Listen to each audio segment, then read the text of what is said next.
एक भी भ्रष्टाचारी नहीं बचेगा, ये संकल्प है प्रधानमंत्री श्रीमान नरेंद्र मोदी जी का, ये संकल्प है भारतीय जनता पार्टी की सरकारों का। मोदी मंत्र मिलने के बाद अब मध्य प्रदेश बीजेपी पूरी तरह चुनावी मोड में आ चुकी है। मेरा बूथ सबसे मजबूत प्रोग्राम के बाद सीएम शिवराज समेत पूरी टीम एक्शन में है। सुबह सीएम शिवराज ने गरीबों को 5 रुपए में थाली की सौगात दी तो भ्रष्टाचार को लेकर पीएम का संकल्प दोहराया और कांग्रेस पर निशाना साधा। एक भी भ्रष्टाचारी नहीं बचेगा, ये संकल्प है प्रधानमंत्री श्रीमान नरेंद्र मोदी जी का, ये संकल्प है भारतीय जनता पार्टी की सरकारों का। बड़े बड़े घोटाले करने वाले हैं, वो सब कार्रवाई के डर से तो इकट्ठा हो रहे हैं। इनमें वैचारिक एकता नहीं है, इनका समान सोच नहीं है। अलग अलग विरोधाभासी लोग, एक दूसरे के कट्टर वैचारिक दुश्मन आज गलवैया क्यों डाल रहे हैं? उनको जेल दिखाई दे रहा है। भ्रष्टाचार का मुद्दा एमपी की सियासत में नया नहीं है। 10 साल की दिग्विजय सरकार के बाद साल 2003 के चुनाव में भ्रष्टाचार का मुद्दा जमकर गरमाया था।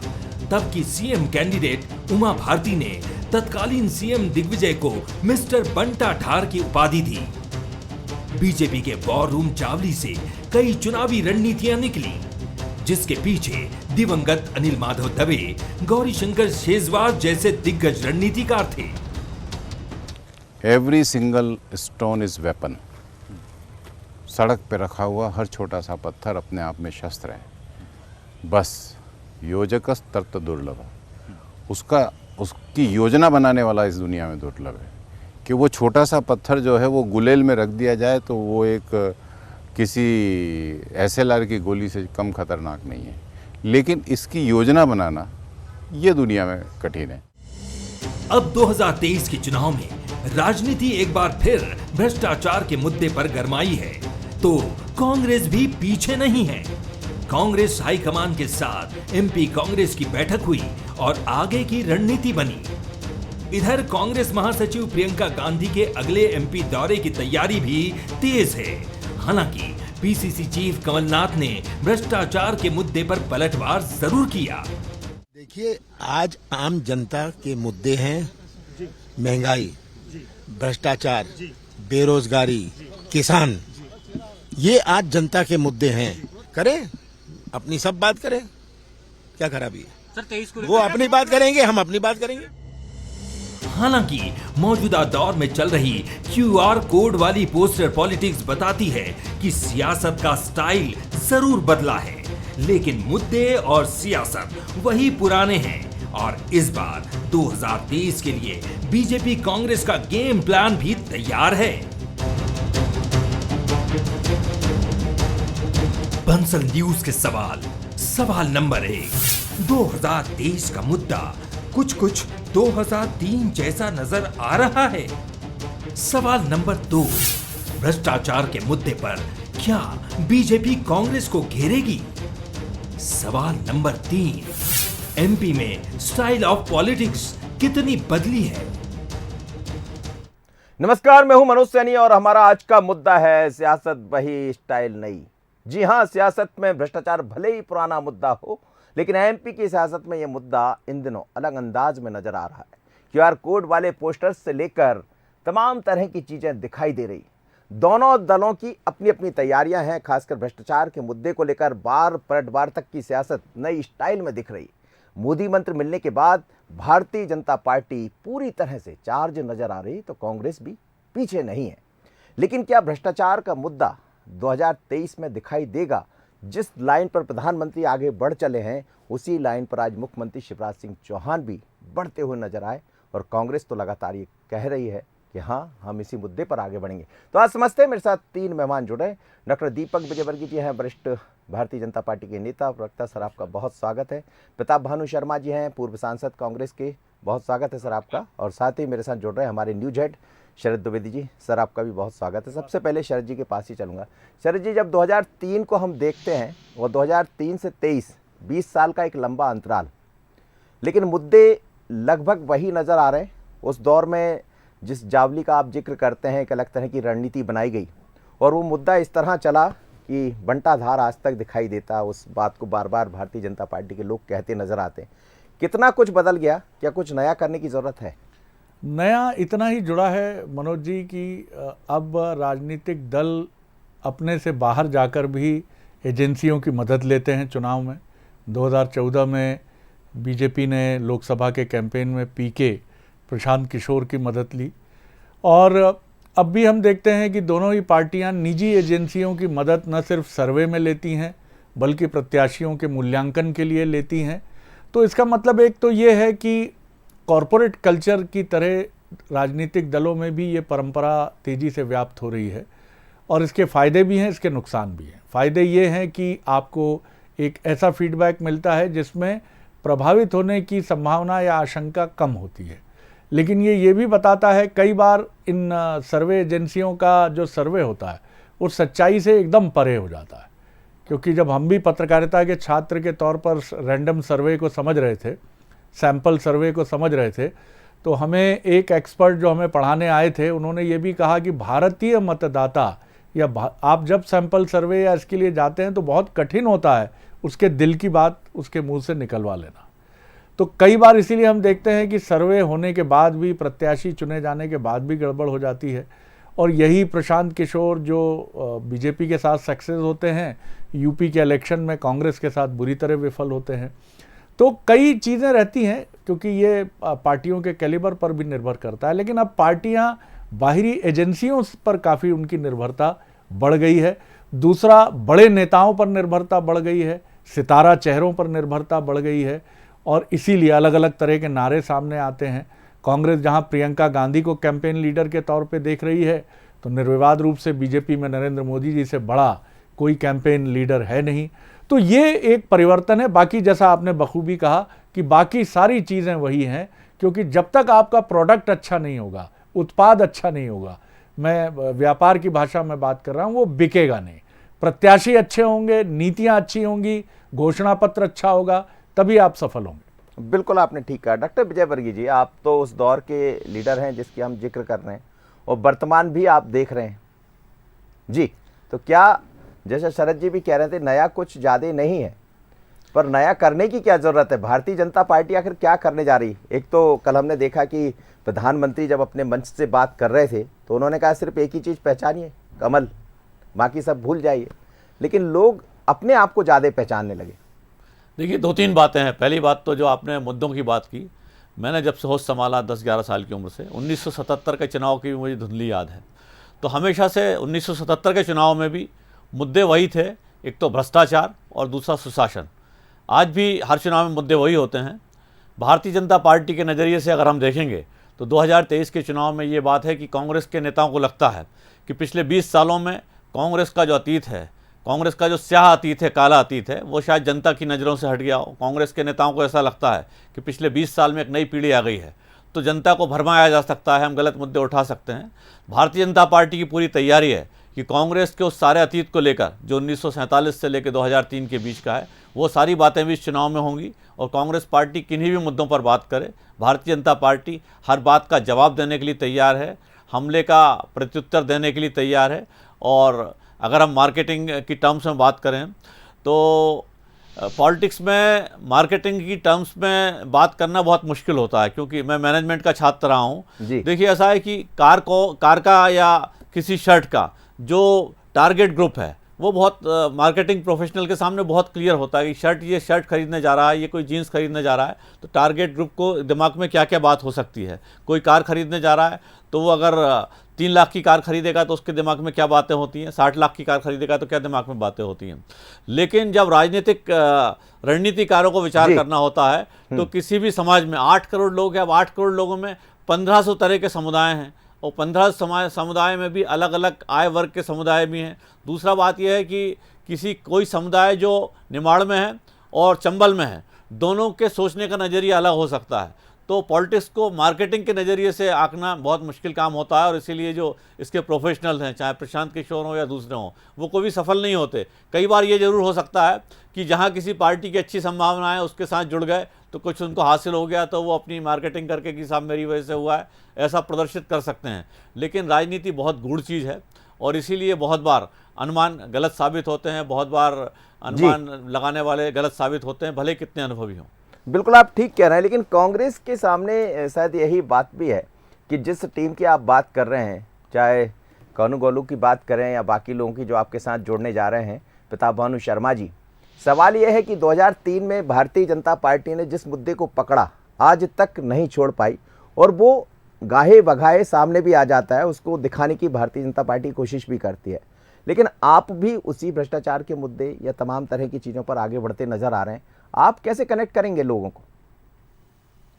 लोग तो कनेक्ट हो चुके हैं सनी जी, क्योंकि 2003 में बंटा ढार था, तो अब 2023 में भ्रष्टाचार हो गया है वो, और भ्रष्टाचार विपक्ष थोड़ी कर रहा है जी, वो भ्रष्टाचार कर रहे हैं भाजपा की सरकार, शिवराज सिंह।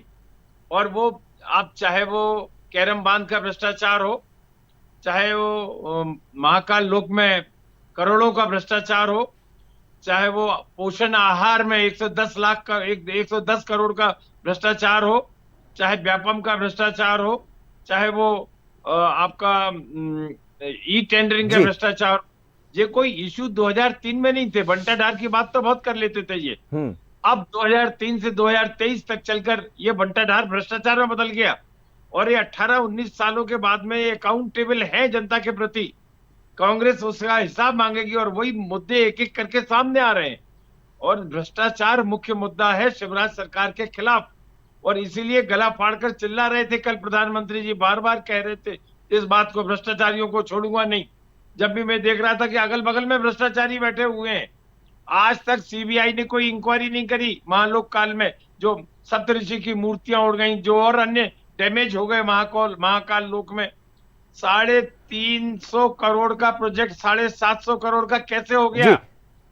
सप्तऋषि मूर्तियों का डिजाइन, उनका फाइबर का स्ट्रक्चर मेटल की बनती है, धातु की बनती है या पत्थर की बनती है, प्राण प्रतिष्ठा होती है, ये किसके आदेश से परिवर्तन किया गया? जिम्मेदारी कौन ले रहा है? लोकायुक्त ने 15 लोगों को नोटिस दिए, कुछ ना कुछ तो दाल में काला है। अब ये बंटा ढार की बात करना बंद करें, भ्रष्टाचार पे बात करें। सर लेकिन 2018 में तो सर आपको मौका मिला, सर 2018 में तो आपको मौका मिला कि आपके पास थी सत्ता, जिन मुद्दों को आप ले रहे हैं उसमें 2-3-4 मुद्दे तो बहुत गर्माते रहे थे, लेकिन कुछ कर नहीं पाया। नहीं, शुरुआत तो हो गई थी, बिल्कुल। आप देखिए, ई टेंडरिंग पे शुरुआत हो गई थी, व्यापम पे हो गई थी, सब कमेटियां गठित हो गई थी, जानकारियां दे दी गई थी, लोकायुक्त को दे दिया गया था, इकोनॉमिक अफेंस बिल को विंग को दे दिया था, जो ज्योतिरादित्य सिंधिया का जो था जमीन का 500 करोड़ का घोटाला, उस पर जांच शुरू हो गई थी। ये सब वाइंड अप हो गया बीजेपी के कार्यकाल में। अब भ्रष्टाचार मुख्य मुद्दा है इस 18-19 साल की सरकार के खिलाफ। महंगाई मुख्य मुद्दा है, बेरोजगारी मुख्य मुद्दा है, किसानों को जो परेशानियां हो रही हैं, ये मुख्य मुद्दे हैं। ये मुद्दे से डाइवर्ट होते हैं ये, और भ्रष्टाचार, अब तो भ्रष्टाचार इनके गले की हड्डी बन गई। मैं लौटता हूं शरद जी, आप तो दोनों को आप सुन रहे हैं, लेकिन एक चीज जरूर परिवर्तित होते दिखाई दे रही है कि जिन मुद्दों को प्रधानमंत्री नरेंद्र मोदी ने अपने तरीके से उछाला या कहा, जब स्टेट की हम बात करते हैं तो चीजें बदल जाती है। तो क्या ये एक चुनौती होगी दोनों ही तरफ की मैं बात करूं? देखिए, स्टेट का इलेक्शन और केंद्र का इलेक्शन अलग अलग है, और मध्य प्रदेश में तो हमेशा हमने देखा है कि, वैसे मैं हिंदी भाषी पट्टी का ही कहूँगा जी, जहाँ राम जन्मभूमि आंदोलन और उसके बाद बीजेपी का ग्राफ बहुत ऊंचा गया है, वहाँ लोकसभा और विधानसभा चुनाव का पैटर्न भिन्न नजर आता है। भले ही कांग्रेस की सरकार छत्तीसगढ़ में बनी और 3/4 बहुमत से बनी, लेकिन लोकसभा का पैटर्न 2019 में वहाँ बीजेपी के पक्ष में था। तो ये एक अलग स्थिति। और मोदी जी भ्रष्टाचार की बात इसलिए करते हैं कि वो एक ये आत्मविश्वास का दावा करते हुए चलते हैं कि उनके 9 साल के शासनकाल में कोई भी एक ऐसा मुद्दा नहीं है जो पिछली यूपीए सरकार के, खासतौर से दूसरे टर्म में एक के बाद एक घोटाले, कथित घोटाले सामने आए, और जिसका जिक्र भी उन्होंने एक दिन पहले भोपाल की अपनी सभा में किया। अब मुद्दे पर आते हैं हम, मध्य प्रदेश में क्या मुद्दा होगा। तो मुझे लगता है अभी तक ये चुनाव मुद्दों पर आया नहीं है, अभी तक ये व्यक्तित्वों पर है, एक दूसरे पर कीचड़ उछालने पर लेकर आया है। और रूलिंग पार्टी के लिए भ्रष्टाचार मुद्दा नहीं हो सकता है। चाहे मध्य प्रदेश बीजेपी अगर दिग्विजय सिंह जी के रिजिम में जाएगी तो लोगों को याद नहीं है, कि खासतौर से नई पीढ़ी को, कि वो उसको आप कैसे याद दिलाएंगे कि वो मुद्दा था, ऐसा होता था, ये हुआ करता था। तो आपको वर्तमान में रहना होगा। अपोजिशन के लिए करप्शन मुद्दा होता है और वो इसीलिए करप्शन का मुद्दा उछालने की कोशिश कर भी रही है, जिसका जवाब देने पर बीजेपी को बहुत मजबूती से अपना ध्यान केंद्रित करना चाहिए। अभी और मुद्दे नहीं आए हैं। लाडली लक्ष्मी एक बहुत गेम चेंजर स्कीम मानी जा रही है। निश्चित तौर पर इसको बीजेपी जितना प्रचारित करेगी मुद्दे के तौर पर, लाडली बहना लाडली लक्ष्मी दोनों की बात कर रहे हैं शरद जी। जी लाडली बहना जी और लाडली लक्ष्मी, लाडली बहना, इस तरह की योजनाएं जो लेकर आई है। आज 5 रुपए में मामा थाली की भी बात हो गई है। और इसी तरह कांग्रेस भी अभी तक अपने सोप्स पर ही काम कर रही है, अपनी उन्हीं चीज़ों पर काम कर रही है जो वो जनता को देगी। लेकिन अभी तक एक नुकीला धारदार मुद्दा ना बीजेपी के पास है कांग्रेस के खिलाफ, ना कांग्रेस के पास बीजेपी को लेकर कोई धारदार और बहुत घायल करने वाला मुद्दा दिख रहा है। बिल्कुल। आप दीपक जी, मुझे लगता है मुद्दा सिर्फ एक ही दिखाई देता है कि आपका जो कार्यकाल है वो 18 साल का है और पिछले जितने भी चुनाव, यदि इससे पहले वाले जिन चुनावों को हम देखते तो आपकी सरकार लगातार बनी रही। बीच में कांग्रेस का जो भी 16-17 महीने का कार्यकाल रहा, तो अब बताने के लिए ये हो जाता कांग्रेस के पास कि हाँ हमने 15-16 महीने में ये किया, आपने ये किया। लेकिन जिन मुद्दों की तरफ प्रधानमंत्री जी कह रहे हैं, बढ़ना चाह रहे हैं, मध्य प्रदेश में उसको एग्जीक्यूट करना थोड़ा सा टफ है। देखिए, ऐसा है कि प्रधानमंत्री जी का जो भोपाल में कार्यक्रम था और प्रधानमंत्री का जो भाषण था वो इस बात पर केंद्रित था कि पिछले 9 वर्षों में केंद्र में भारतीय जनता पार्टी की सरकार ने किस तरह से काम किया है। और भोपाल में देश भर के जो कुछ बूथ से जुड़े हुए कार्यकर्ता एकत्रित थे, तो बूथ मैनेजमेंट के जरिए, बूथ पे प्रचार के जरिए भारतीय जनता पार्टी लोकसभा के चुनाव में किस तरह की रणनीति को लेकर आगे बढ़ेगी। तो ये बात सही है कि राज्यों में अलग मुद्दे होते हैं, केंद्र में अलग मुद्दे होते हैं, लेकिन जब कार्यकर्ताओं की ट्रेनिंग होती है तो निश्चित तौर पर उसी बूथ के कार्यकर्ता को राज्य के मुद्दों का भी जवाब देना है, केंद्र के मुद्दों पर भी चर्चा करनी है।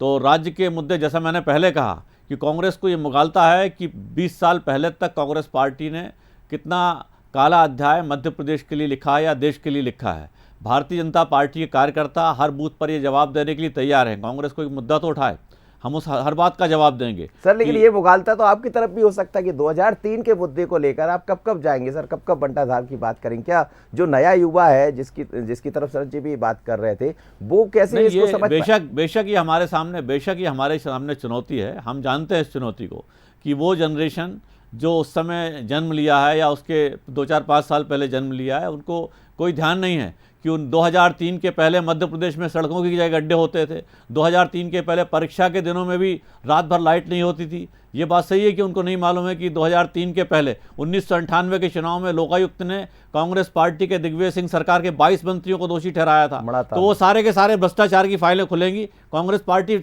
सवाल तो उठाए, हर बात का जवाब दिया जाएगा। और कुछ प्रताप भानु शर्मा जी ने उज्जैन के मामले का जिक्र किया है, तो लोकायुक्त ने जांच शुरू की है। कोई भी ऐसा भ्रष्ट आदमी जो आज भी अगर किसी ने भ्रष्टाचार किया है तो बख्शा नहीं जाएगा। हम कांग्रेसियों की तरह नहीं है कि अगर उनके दौर में कोई भ्रष्टाचार हुआ है तो उसको वो चादर डालने का प्रयास करें। जो भी भ्रष्ट है वो बख्शा नहीं जाएगा, किसी भी रेजिम का हो, कहीं का भी हो, और उसको सजा मिलेगी।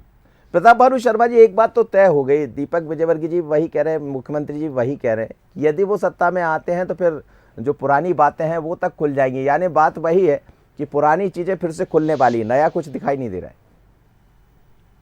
इन 18-19 सालों में तो कोई भी बात पुरानी नहीं वो खुल पाए। उनके आरोप झूठे लगते रहे। ऐसे ही केंद्र में जो कोयला घोटाले की बात करते थे, 3G 2G के घोटाले की बात करते थे, उसमें तो अदालत के ही फैसले आ गया कि ये हवाई आरोप थे, झूठे आरोप थे। सत्ता में रहने वाले लोग, कल तो प्रधानमंत्री जी ने गिनाया है ना सर, वो तो गिनाया, विपक्ष के एक एक आदमी का नाम लेकर बताया उन्होंने कौन कौन से घोटाले। वो उन्होंने गिनाया, वो उनका काम था, क्योंकि वो विपक्षी एकता से घबराए हुए हैं। पर उनने ये नहीं गिनाया कि 10 लाख करोड़ का जो घोटाला अडानी कांड में हुआ है, देश की जनता के साथ धोखा हुआ है, उसमें आज तक सीबीआई या ईडी ने क्या कार्रवाई करी। उनने ये नहीं बताया आज तक कि 12.5 लाख करोड़ का जो कर्जा माफ हुआ है, जो लोग लेकर भग गए बैंक का पैसा और भारत सरकार ने वो माफ कर दिया, बैड डेब्ट्स में कन्वर्ट कर दिया, उसकी जिसकी रिकवरी नहीं हो सकती है, उसके बारे में नहीं करा।